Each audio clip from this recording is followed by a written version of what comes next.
सुख हे हसवते जीवनामध्ये आणि दुःख हे रडवते जीवनामध्ये.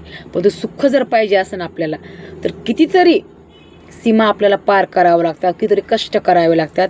त्याच्याशिवाय आपलं सुख आपल्या नशिबी येतच नाहीत. एक्झाम्पल देऊ का तुम्हाला?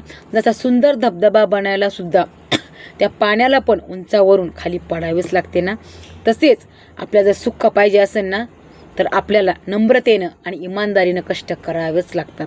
तेव्हा कुठं सुख आपल्या दारामध्ये येत असतं.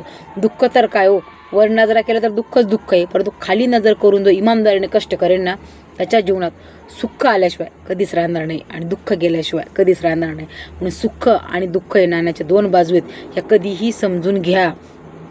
ह्या दोन्ही बाजूशिवाय आपल्या जीवनामध्ये काहीही मोलाचं नाही आहे. दुःखातून जेवढे अनुभव येतात ना तेवढे सुखातून येत नाहीत. आणि सुखामध्ये आपल्याला सगळीच आपली वाटतात तो, कारण जो आपला गरज करतो ना तोही आपला आणि जो आपली गरज करत नाही तोही आपला. बरोबर आहे की नाही? पण दुःखामध्ये तसं नसतं.